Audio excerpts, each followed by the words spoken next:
Ladies and gentlemen, it's the Big Jiu-Jitsu Show. I'm Rob the Lord Humongous, and we are a member of the Pod Bros Podcast Network. Don't forget to go to podbros.com, find another podcast you just might like, and then don't forget to listen to that. But you mainly want to listen to the Big Jiu-Jitsu Show. I'm Rob the Lord Humongous, I've already said that. And today I'm also joined by my good friend Devon, who's our co-host, joining us here, helping us out, giving us some good insights. How you doing, Devon? I'm doing good, man. I'm ready for the day. Ready to talk about some cool shit. Already ready for the day, man. That's what I like to hear. So how's I know you said on the last time we talked that you were injured. So how you feeling these days? I'm feeling as good as you could possibly be. I think I got to that point to where I was just kind of nursing it because it felt terrible. But I mean, I have a bunch of other injuries, just like everyone else, that feel terrible. So I think it was just me being scared to get back on it. Now I'm good. I trained last Wednesday, and a couple of days after I trained last night. I felt good. So hopefully I'm not jinxing it. You know what I mean? Oh, I hope not, man. I hope not, man. Because I know, man, training with a fucking injury is so hard. Why is that? Why is it so hard to train with an injury? Like you need to go easy, and you don't want to go easy at the same time. Like you get caught on the mat, like, fuck it, I'll just be real easy about it, and then you get hurt. You know what's even, you know what, and this is the ego thing, but you know what bothers me even more is like when you come back and then everyone knows you were out for a little bit, and then people are like, they ask you, like they almost give you the handicap like ahead of time. They're like, oh, well, what was hurt on you again? And I always want to be like, dude, I fucking came back because I can. Don't ask me. Don't give me that handicap shit like on a roll, you know? Yeah. That's my main like thing that I hate about it.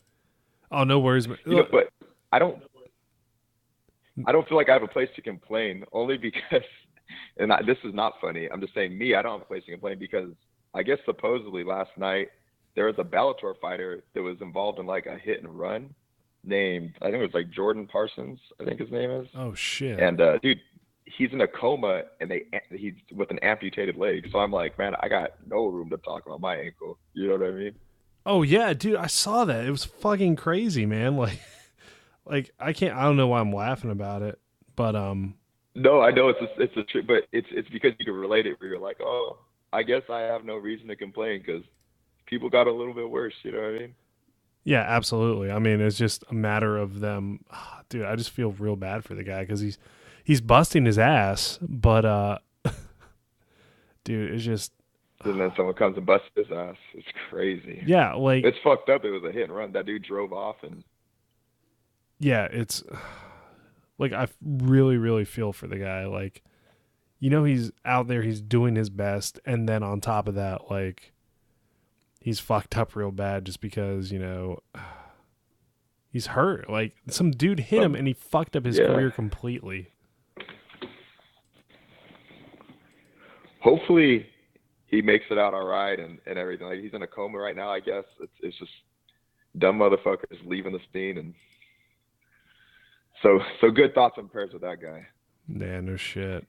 So I just got a message from our buddy at Jiu-Jitsu After Dark. He says he can't hear us. So we're going to have to turn up.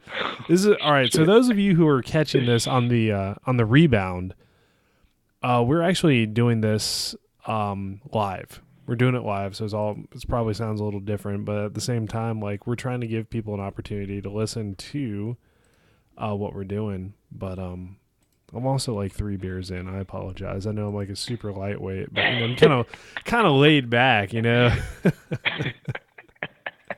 You just see like the beer towers in the background. They're like 4 feet high. You're like, I'm only 3 beers in. I'm only like, well, that's the thing. That's what's weird about these the German beers. Not really weird, but kind of cool about it is that it's 1 beer is half a liter.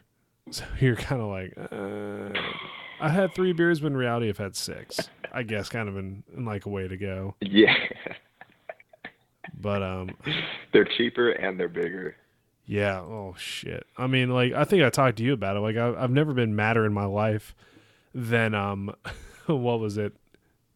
Paying $10 for a beer when I was in the States because I was all excited that they had German beer. I was like, yeah, let me get one of those. It sounds pretty good. And then they're like, yeah, it's gonna be $10 for this fucking bottle of beer.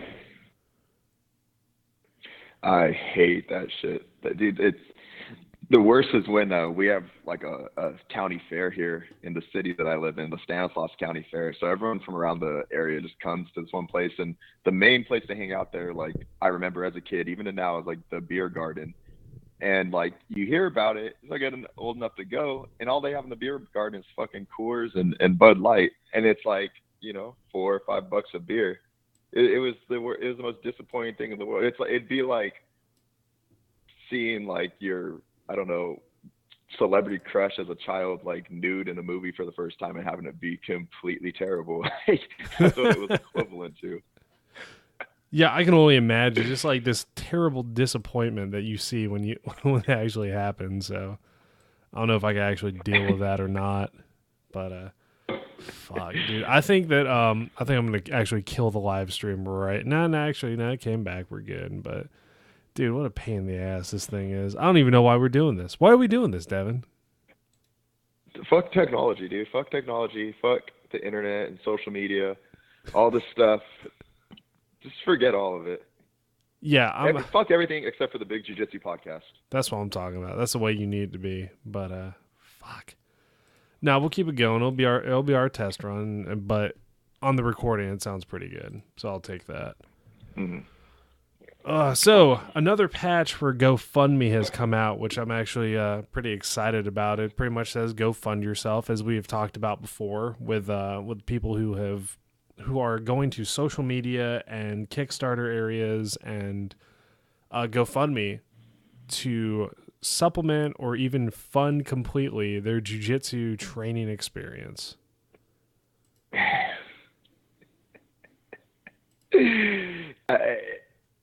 It's crazy that it's getting to that point now to where it's not even for a tournament. It's just entirely to be like, hey, let's like I'm kind of a hypocrite with this because I'm not, because I've never done a GoFundMe for training, but I've been fortunate enough to have my whole family do it.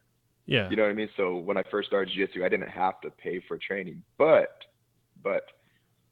being on the other perspective where I know people that own businesses and my family owns their business as far as like the gym, it's like, that's fucked up. Like you want people to pay for your shit, but you're not going to like pay for your instructor. Like, I don't know, like the value on it, you're devaluing your instructor a little bit. It's like, what if your students like found some weird niche to like get all their shit paid for, but you knew they didn't have enough value to go get a job and pay for your service? You know what I mean? It's fucked up. Yeah, it is weird. I mean, we can beat this one to death just mainly because like I've been there before, like you said. You know, I've been the guy that had to mop the mats. I've been the guy that had to take the trash out. Probably one of the bad story about it was, what was cool was I had my own key to the gym, and I was just a white belt, so I had my key. I had a key to the gym. I had responsibility of cleaning up all the mats, and then one night, I didn't go to the gym. I got a call on my cell phone, and it was the coach. And he said, "Hey man, could you open up the gym for me?" He left a voicemail, and I was being just kind of a slack ass. I was like, "Yeah, fuck it, I'll check the voicemail later." 30 minutes after classes were supposed to start, I said, "Fuck it, let me check the voicemail and see what it was." And it was him asking me to open up the gym because he couldn't make it. So I was like, "Oh fuck!" So I drove down there as fast as I could with the keys. As soon as I got there, he got there, and I was like, fuck, man. Pulled out, got out of the car, met him there. He opened up the gym. Somebody else taught, and he pointed at me, pulled me in the office, and he said, "You turn the key in. You're not cleaning the fucking mats anymore." And that's that. And I was like, oh, man. I disappointed my coach, man. How do you... I was so upset. There's probably so many emotions running through your head. Yeah, oh, absolutely. That's the worst part, too. I was kind of when you're a white belt, you're most vulnerable. It was like my dad Actually, it was worse than my dad scolded me. I felt like I could take my dad at the time. I had a couple months of sprawl training and some good groundwork, but this dude whooped my ass, and I felt so bad. I was like, couldn't believe it. I felt like it's such a weird feeling. This guy, first of all, he was nice enough to let me train in his gym in exchange for cleaning it, right? He understood the plight of, the broke-ass college student, and he let me train there as long as I cleaned the mats. So on top of that, I wasn't able to be there for him to open up this gym. And then on top of that, he could just whoop my ass because I fucked with it. I fucked with his gym. So I was like, I was stuck there. I had like no way. I had no way out.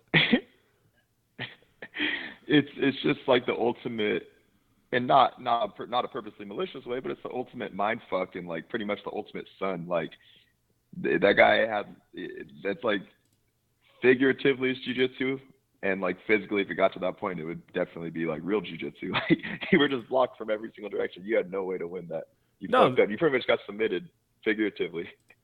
yeah, there's no way. There's no fucking way I could have won that fight. He would just beat the shit out of me, and that would have been the end of it. And then, because what's funny is I actually had a conversation with him later, and he's like, "Yeah, I was really interested, or not interested. I was like, I was really, really thinking about just choking you unconscious and leaving you in the gym."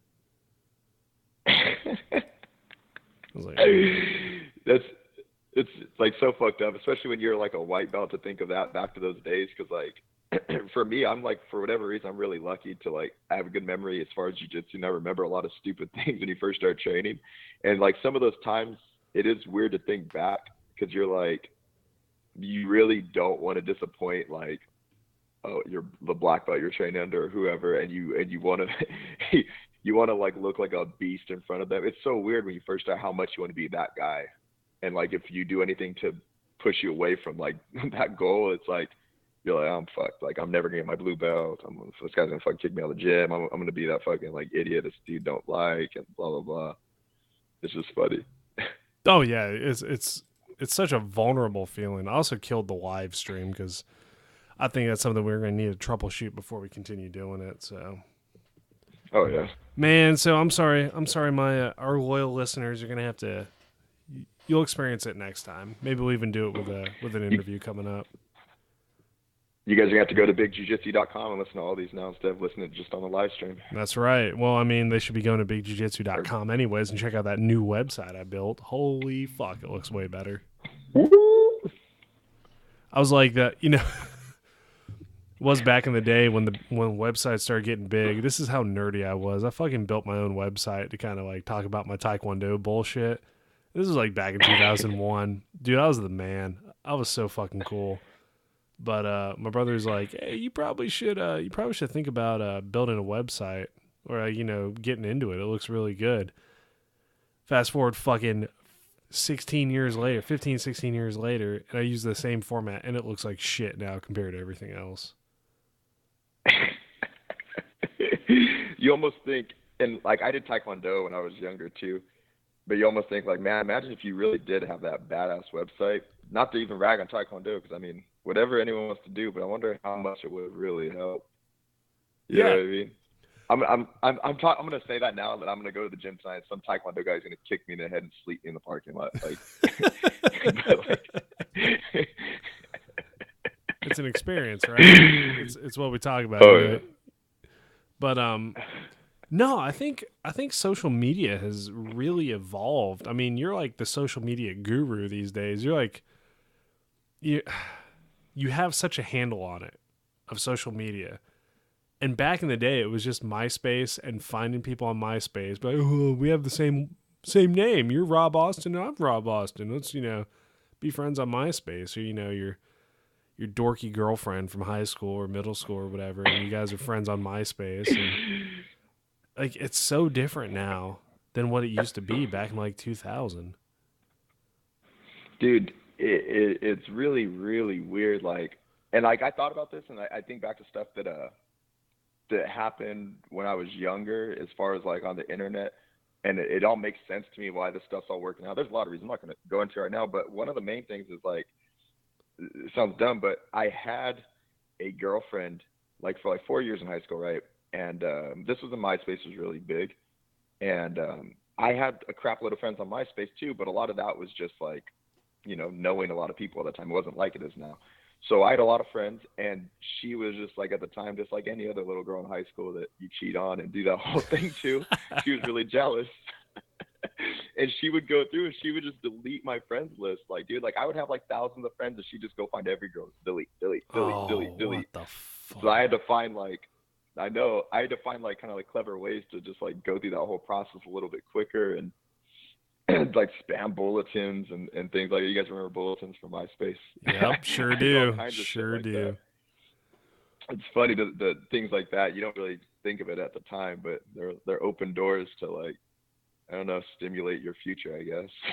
It is. And what's funny is the whole MySpace experience. I had an ex-girlfriend like in high school. What's funny is high school is the whole babe, I'm never going to leave you. You're the love of my life. Yeah, okay about that. That shit didn't work out, right? So, 2003 rolls around, and the girl I was seeing at the time, she goes, "Hey, you got a MySpace? I got a Facebook. I don't really, feel good about MySpace because, the last boyfriend I had cheated on me because he had MySpace." And I said, "Baby, I would never do that. Please don't go to my MySpace and see who's on my MySpace." Such a scumbag thing to do, but at the same time, what's funny now too is like, internet dating. Let's look at internet dating for an example, right? We've got back in the day, it was considered like the nerdiest thing on the face of the earth to jump into these AOL chat rooms, meet people from. Now, granted, I did not do this, but you meet people from like I don't know the North Carolina chat room or the California chat room. You do the whole like, I'm whatever age from Raleigh, and I'm a male, and then you get this, I am saying, oh hey, cool, I'm the same age, and I'm a female from Raleigh. And you're like, fuck it, let's go meet up. And that was considered the worst thing ever because now you're using the internet, which was used by nerds and dorks, to pretty much go hook up with these girls or meet them for dates and other shit like that. Fast forward 15 years later, right? And it's the norm now. It's the norm to Tinder. Oh, It's the dude, norm to like use, OKQ. I met my wife through online dating. Like it's it's weird how super it like changes. it's so convenient too, and it's really. I mean, back then, yeah, everyone thought it was so crazy, but it's almost like it's if you think about it, it's more conventional than in person because I mean, like you have two different like ways you can go. You can go meet each person individually, and that takes a really long time. And who's to know if you guys are even gonna like hit it off that first time? If you just met every single person in your life in person, you would like not like your network would never expand in real life. It would just be just condensed and people would get weeded out and there'd be all kinds of shit. Plus that's really awkward in person. The internet, at least it's super quick. You get to go through people like that. Because let's be honest, like for the most part with my experience, the girls that have not wanted to give me any play over the internet and not wanted to meet up with me probably wouldn't have, given me a chance in person anyway. So I think, and maybe I'm just biased. I'm on the internet all day, but I feel like that's the norm to go. I feel like it's more weird for me, or at least uncommon for me to meet someone in person now than opposed to the internet. Like I'll just hit a girl up on Snapchat, or I'll send her a DM in the Instagram, or something like that, just to introduce myself. No, I mean it's the norm. Like you said, it's the norm now. And back in the day, it was so taboo to be like, "Where'd you meet your girlfriend?" I met her online in a Facebook, or not a Facebook, an AOL chat room, and she likes anime and I like anime, and we just, or even you get drunk as shit. Now, granted, let me tell you this: when AOL chat rooms were around, I was 16, 17, 18. I was not getting drunk. However, like hearing about the stories of some of my friends talking, like older friends, like, yeah, I would get drunk as shit, go on AOL chat rooms and try to hook up with girls. Like, and it was so not even taboo, it was just, looked down upon because these guys are using this, like I said, the dorky internet to find girls who just want to, like, hook up real quick and then just call it that. But Those now, guys are like you said, visionaries, man. oh yeah, I bet those guys are rich as fuck. Some of them, I bet the guys who started like OkCupid or Tinder or whatever, they're the guys that would, stay up late at night talking to girls and talking to hot babes and online all day long, like Kip from fucking Napoleon Dynamite. And now they're just like flushing money down the toilet. They're that rich because they had that vision, like you said. Holy fuck! Why didn't I think of this? I know, right? You have like the most universal, most universally valuable like product, and you are just like giving people a means to connect and potentially get it. Your sex is like that shit is there's no inflation with that shit. Like that's been the price of that's been up here for freaking millions of years. Yeah, fucking. Everybody likes fucking. Like, if granted, there are some people I guess who don't like fucking, and that's cool with me. But to each his own or her own. But everybody likes fucking for the most part. And now you're giving them a Oh yeah. chance. You're giving them a chance to find somebody to fuck on the internet, which makes life way easier. Is way better than going out to the bar. So like, Oh yeah. where's the so what's the next step? What's gonna happen next? Is it like virtual reality bullshit or like what are we gonna do? I watched a I don't it wasn't Vice. It was something along one of those type of documentary series like that, right? And they were talking about virtual reality sex. And it was the craziest shit in the world, and they had it obviously was very primitive in a technology sense. Like they had the typical stuff you would think would be there, like machines you put stuff in, and the opposite and everything, right? But it was so crazy. Some of the stuff, the part that was craziest was like the touch sensitivity, things like that. And they were saying they were working on like a headset where you'd be able to smell and just crazy Oh, stuff. All this stuff. I'm like, what the hell is this? It was insane. oh, that would be Like, awful. Are you kidding me? Like, okay, so I go back to the taboo of meeting people online, and yet I'm still gonna like stereotype the guy in the basement who hasn't seen the light of day in 3 months because his mom bought him hot pockets and Mountain Dew for for however long he wanted, and you're gonna add smell to this? Are you out of your fucking mind? It's gonna be awful. with just the amount of thumbnails you see on particular websites of like that you don't click on. I'm not going to say what specific websites, but there are particular websites that guys go on late at night, and there are particular thumbnails that you will never click on. It just makes me think like, man, stuff is going to get crazy. Like I can't even imagine. I don't think I could fathom like how far that shit will spread. Like it is just going to be like I consider myself a pretty normal dude, and normal dudes are pretty crazy. Yeah. But there are some dudes who are just like sorcerers. Like they are just beyond my level. What of like finding people to hook up with, or just like in general? Just the weird shit they look up on the internet. If these Oh guys have access to things that are physical and smells and things like that, it'll be beyond my realm. yeah, I had a guy I worked with not too long ago, and his whole thing was his favorite line was, "I feel bad for watching some girls in porn do certain things because I'm going to keep it G rated for the most part." Is because it's somebody's daughter, and as you watch them get like whatever done to them, you're like, "Fuck, what happened? Like, where did it go wrong?" And granted, some people are going to do it for their own, like empowerment. That's cool too, but I'm sure there's some out there who are like had this weird turn in life where they're like, "Yeah, I'll do that. Fuck it, $500 sounds good to me. Well, just go to work." Like what happened? That is very true because like I'll be honest, like even as a guy, let's just say this, like I have friends that we make jokes and stuff like that, but we've actually had this specific conversation with my friend because he was just out smashing girls all over the place, and we were drunk one night talking about like, man, what if you were a porn star?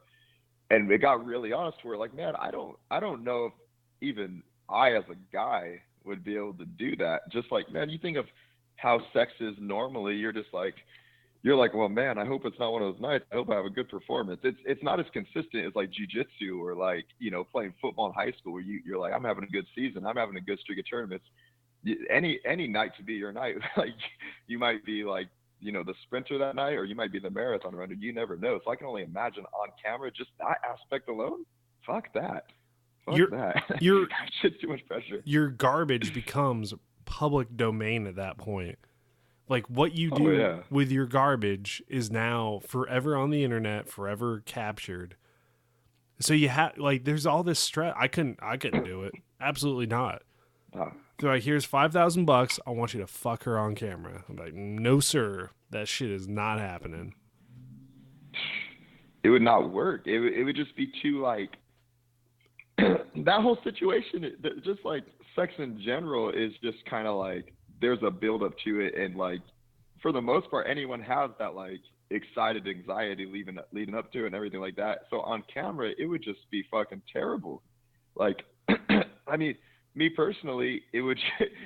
I could actually say it would 100% be terrible. It would either be like fucking, hey man, it's not gonna happen today, guys, or it's gonna be like, all right, man, we got about 10 minutes worth of footage. Let's head back to see what we could do with this. Yeah, it's It not would like just be terrible. Man. it's not like a podcast where I can rewind it and just cut a section out. But and granted, yes, listeners, it does happen because there are times I will start the podcast and completely fuck up the intro. But not even say big jiu-jitsu, just let my mouth go to mush and I can't even say it. So the podcast is edited Imagine just a little. And I'm sure it would be way harder to edit it and make it seem like all right if it was like someone fucking on camera. It would just be that much harder. Oh, dude, like there's perfect segues in audio auditing see, there you go, perfect example of me. No, I'm not gonna edit that. There's perfect examples in audio editing where you can kind of segue it into another one. Like a good example is the last podcast I did with James Coleman. There was a part where he had one of his students come in, so I kind of cut that part out, but the conversation was put on hold, so I just kind of took that section of him going 1 second, took it out of the track, and put it right into my question. So there was no real like loss. However, like how are you going to do that with two people just going at it? How does that work? I know, right? You would think like how would you have people? I mean, there has to be people on set that are like, all right, let's redo her makeup, or let's someone get this guy going again. Like someone get the intern. This guy's got to get hard again. Like I don't know. Like I have no idea how that would even work. The big jiu-jitsu show where we have stooped to talking about porn. That is outstanding. Oh goodness. This is the now. So let's take the social media aspect. Let's take the internet accessibility and let's put it in jujitsu terms now. Back in the day, it used to be you either read the book, you got one of those weird videos from the back of a comic book, or you had a Rev Gear magazine or something. Like I don't even know what the old school catalogs were, and you say, oh, the 27 deadly submissions of Brazilian Jiu-Jitsu or whatever, or Matt Serra's basics. I remember watching that. So now it's all available online. You want to see a Berimbolo tutorial? It's right there. It's right there for the taking. You want to see some of the best matches in Jiu-Jitsu? It's streaming live on Flow Grappling. You want to read some of the latest articles? It's everywhere. I'm not even going to mention the people because they fucking hate us. And now we're up to two 1-star reviews on iTunes. So I'm gonna give the listeners a call to arms. Give us the craziest review you can on iTunes, and we will read it on the air. I do check it like every other day. Great. So by next week, I want some wacky reviews on iTunes. 5 stars, mind you. 5-star reviews are going to be the only ones. We don't have enough to have like Rob and Devon read hate mail.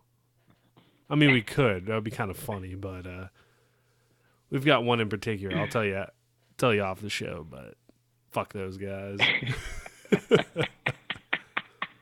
If he's listening, he's if you listen to or you watch Infinite Edge Intensity, he calls the people who hate him but still watch his shit his interns. So they still give him views and shit, but like they hate him. So it's just like your haters watching you. That's a definite hater. So let's go back to the real subject. So now we have all this social media. We have all this availability of Brazilian Jiu-Jitsu, MMA, like whatever you want. Now on YouTube, podcast, interviews, pictures, whatever you want. Has it affected the martial art in general, or has it made it a bit worse since like the invention of YouTube, or these guys have a little bit more access to these cameras or media platforms or any of that?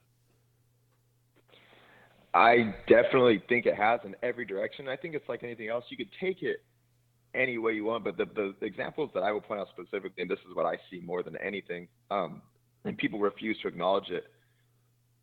Let me point out a positive first.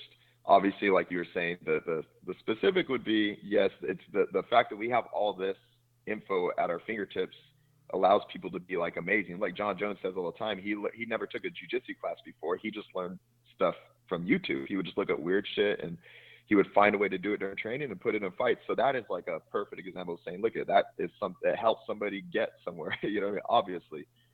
The part I don't like about it is that like there's an aspect of social media where everyone's trying to be different and some people just want to be famous, and that's cool, but it leads to the people posting weird videos of like this crazy intricate guard that like no one's ever going to use, and it looks cool so it gets a bunch of views, and you know, then you have a bunch of people doing stupid shit at tournaments, and I know that's a very small percentage of people, but it's still out there, you know what I mean? So Yeah. it's affecting in that way. As far as a business, the one part that I see is that you're not going to be able to sell DVDs and you're not going to be able to sell seminars eventually. I know that sounds crazy and it sounds really overly dramatic, but it's the 100% truth. And you could already see it because it's not that it's just jiu-jitsu, because jiu-jitsu is a very specific service to consumer product, but it's like this in every other market. So jiu-jitsu is not any different.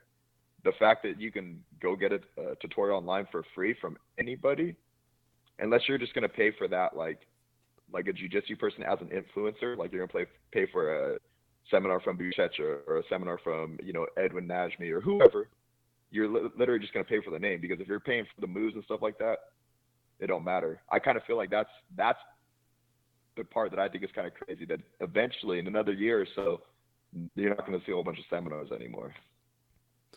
Something that happened in the last Metamoris I bought. Let me rephrase that. The last Metamoris I will buy. It was the one where they had the Road to Metamoris Championship. First of all, I'm not even going to touch that one with a 10-foot pole, because I've never seen a guy celebrate injuring his own teammate like that. I got fucking angered seeing that shit. Like, he heel hooked the guy tapped, he rolled over on the mat, slapped the mat, screamed like he won the fucking Abu Dhabi trials, and his teammate's like, yeah, I can't walk, so I can't keep going. I'm like, you're a fucking asshole. Really? I'm glad this meant that much to you that I got to watch you fight to a draw after this in the finals. But regardless, there was an online seminar that Keenan Cornelius was doing, and that's cool. Keenan knows a lot of shit. However, I don't want to watch 5 extra minutes of people drilling the move. And I was making fun of my friend too. I'm like, dude, I paid $30 for this fucking Metamoris, and here you are not doing shit. He just showed us the move. Why aren't you drilling it in my living room? He just kind of looks at me like, what the fuck? Like, yeah, it was Chris Bernhardt. So there you go. Former guest.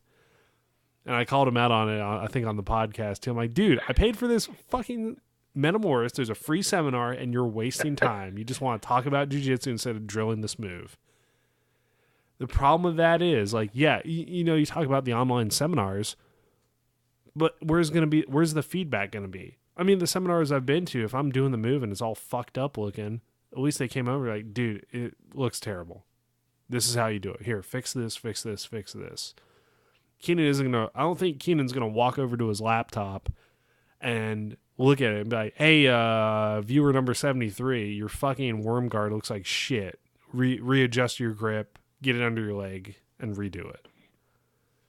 I don't know if that's going to happen. No, yeah. As far as that specific thing right there, I remember you were telling me about this before too, and you're like, well, what are we going to do? Fucking drill this shit in our jeans in the living room? Like how's this going to work? Well, now that I bought a whole bunch of mats, I think we could, but, you know, let's not do that. Oh, there you go. It would be throwback to, like, when you've watched your first UFC and all your buddies are wrestling in the front room. Oh, fuck, man. That was... So it goes back to one of my favorite stories. Like seriously, I feel like this is turning into the Ric Flair podcast where there's no substance. It's just the host talking about all his fucking stories he's experienced. So you know what? We'll skip that story.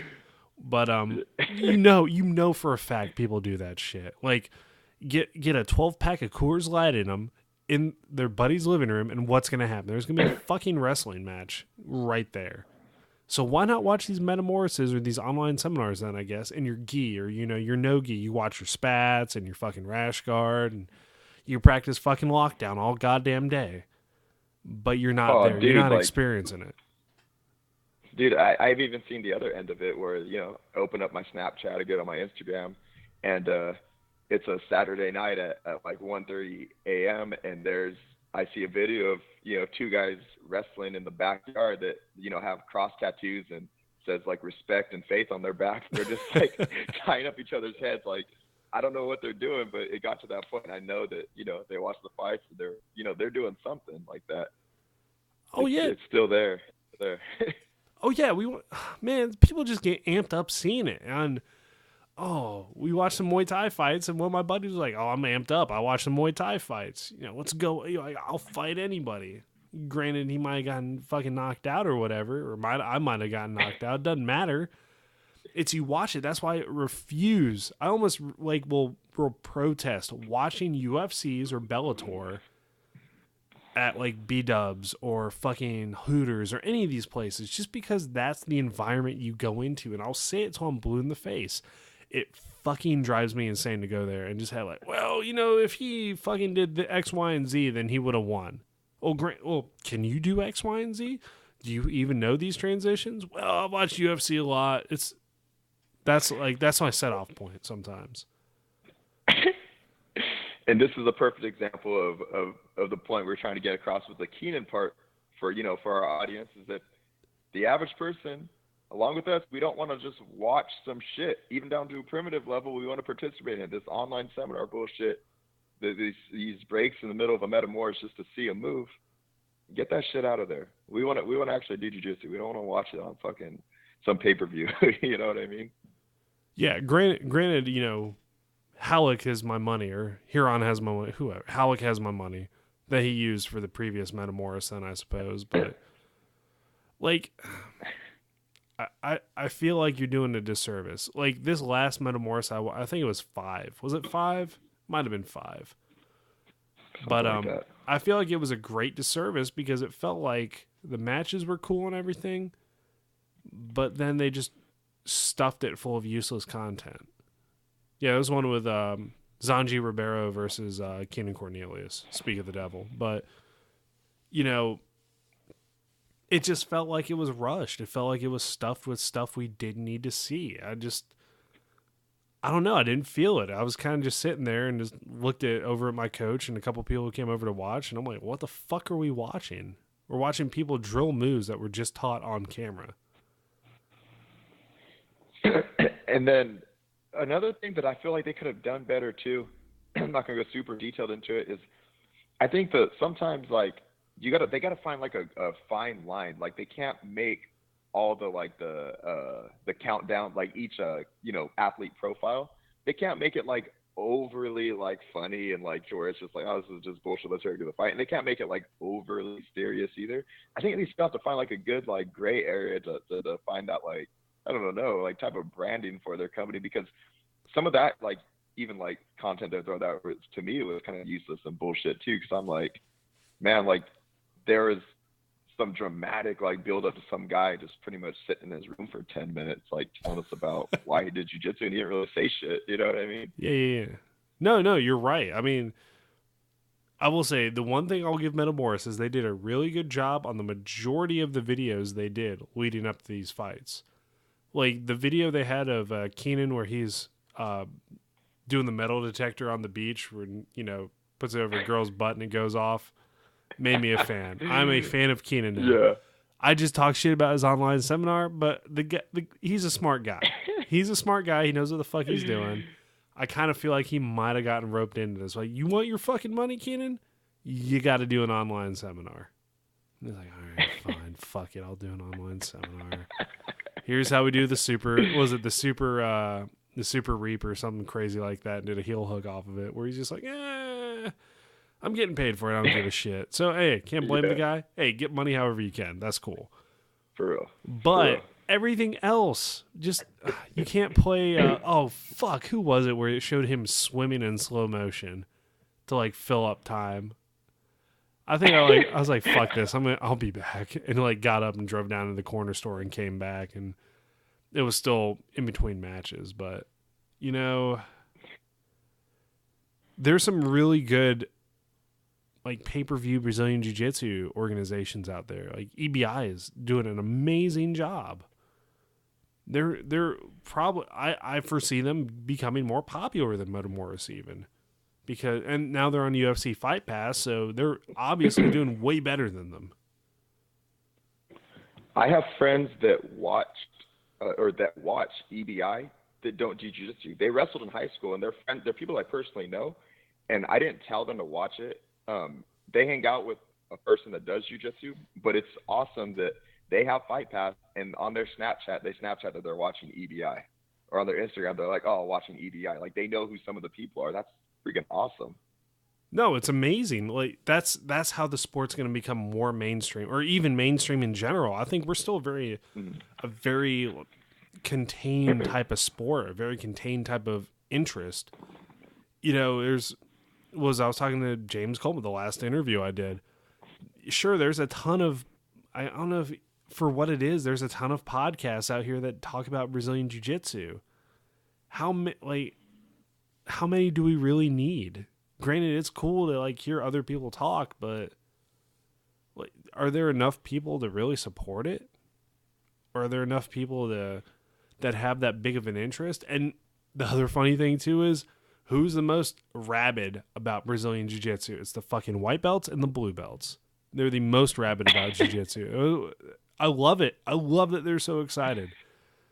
But dial it back a few, please. I think the people that are doing the most for the sport are the people that are the crossovers, in the sense that they're in different fields, like, and not even just jiu-jitsu, but like the guys like Fighter and the Kid. They're big enough to where it doesn't matter if we plug them. You know what I mean? They're freaking huge. Brandon Straub and Brian Callen.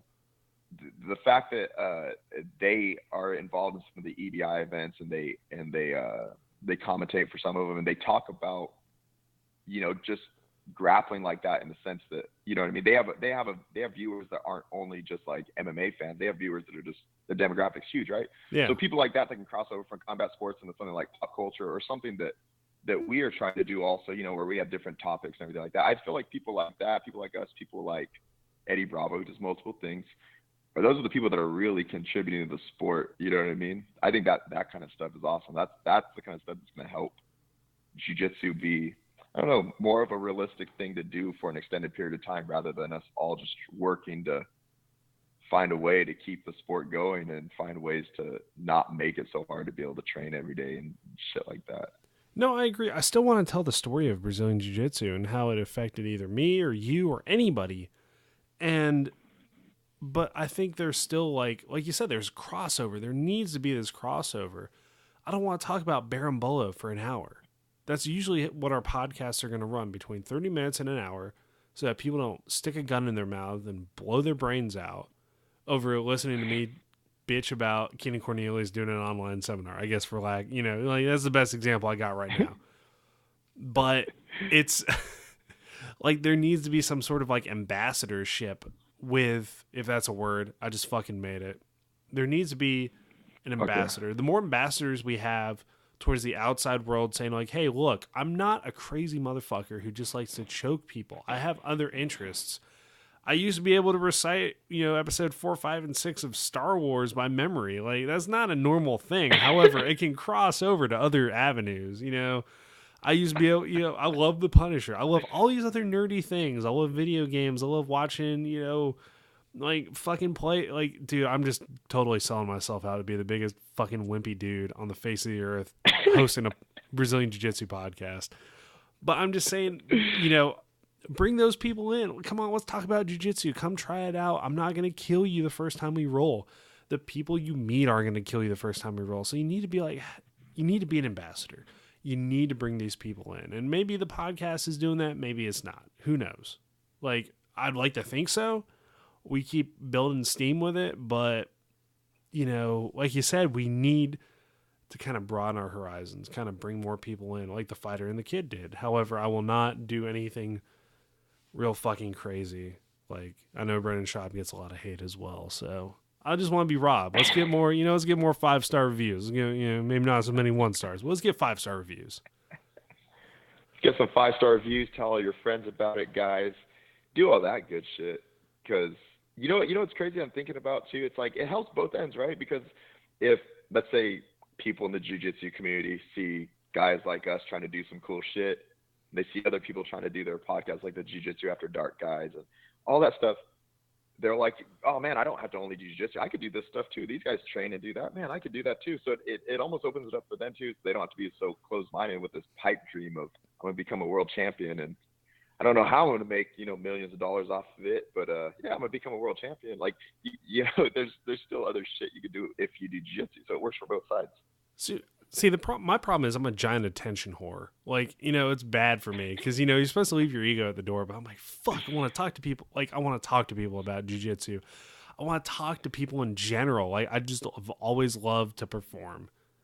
That's just me. I like to entertain people. I like to make them laugh. So why not do it through a podcast as well? So let's add on to it and not just have Brazilian jiu-jitsu, but talk about other broad subjects that interest people. And, I think you and I, we've talked as well. I've got some broad ideas. Like, we're not going to tell the listeners just yet of what we want to do, but hopefully it's something that they want to experience. And hopefully they can tell your friends like, hey, did you hear those crazy fuckers on Big Jiu-Jitsu show talking to this person about this?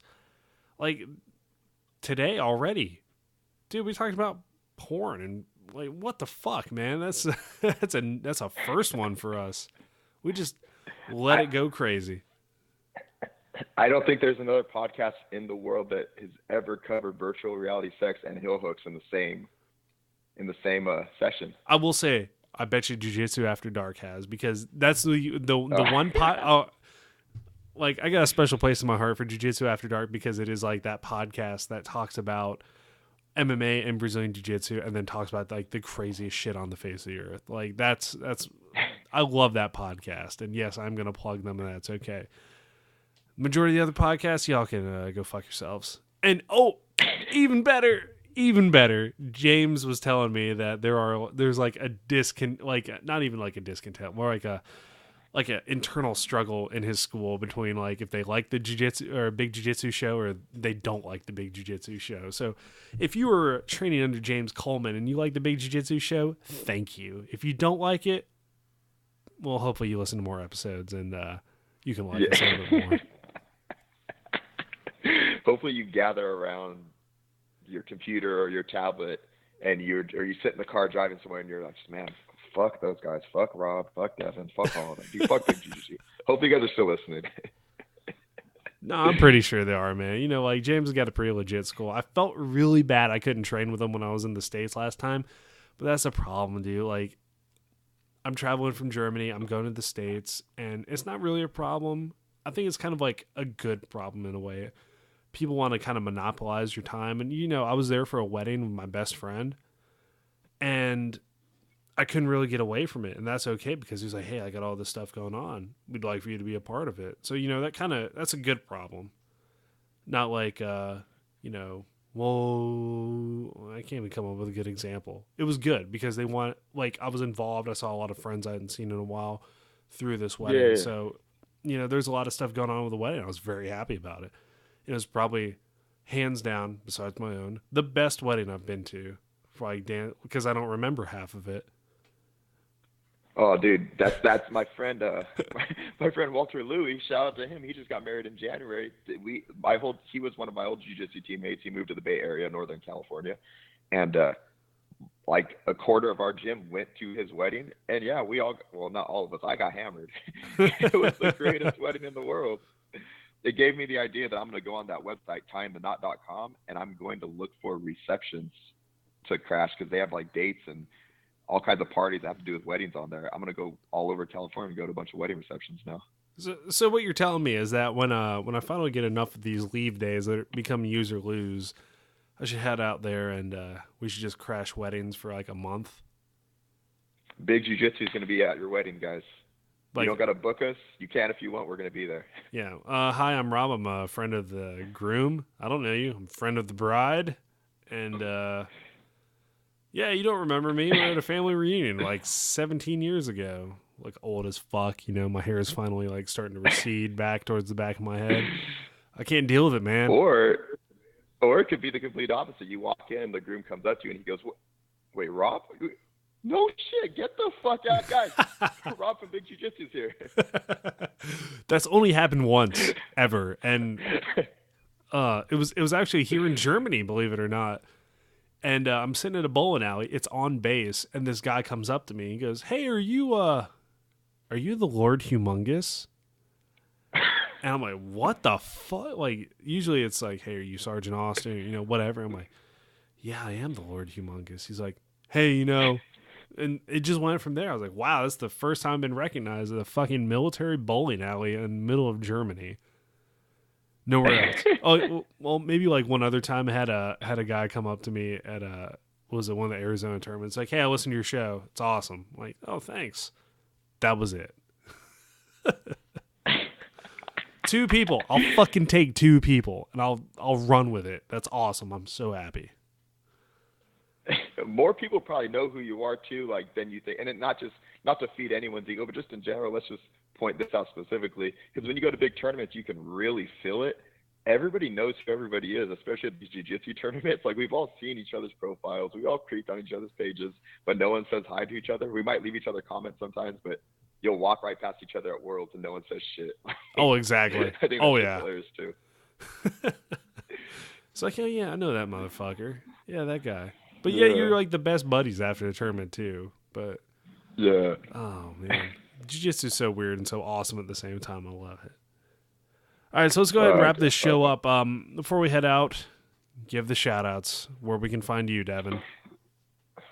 Guys, go to Instagram.com, Iron Symphony, Twitter.com, Iron Symphony, Snapchat, add me on there, Iron Symphony. The new Facebook page has been up for a week. Got some followers on there, Iron Symphony. Also, one shout out, I might make this a regular thing, and not to be disrespectful, to be completely respectful. When we were talking about earlier about people we saw and that we know and everything like that, I thought about this. I saw Mackenzie Dern in the bullpen at Worlds last year while I was warming up. It took me out of my element a little bit. I was shooken up. I know she's single now. So I just want to give a shout out to Mackenzie Dern because she's beautiful. And maybe one day over the course of the year, if I plug her enough and she hears this, we can go on a date or something, or meet up when I'm down south. I don't know. But Mackenzie Dern, you're beautiful.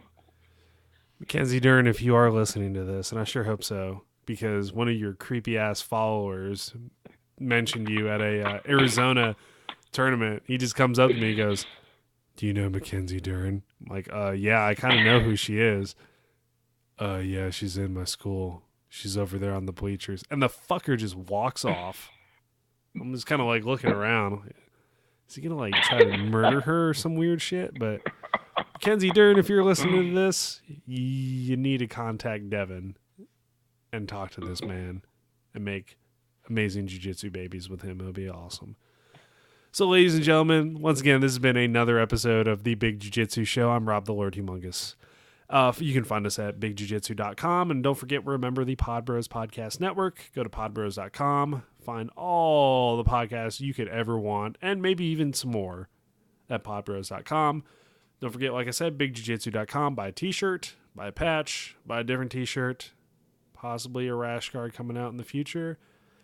And don't forget to like us on Facebook, facebook.com/bigjujitsu, Instagram bigjujitsu, and Twitter @bigjujitsu. Once again, I'm Rob, the Lord Humongous, and we will catch you all next time.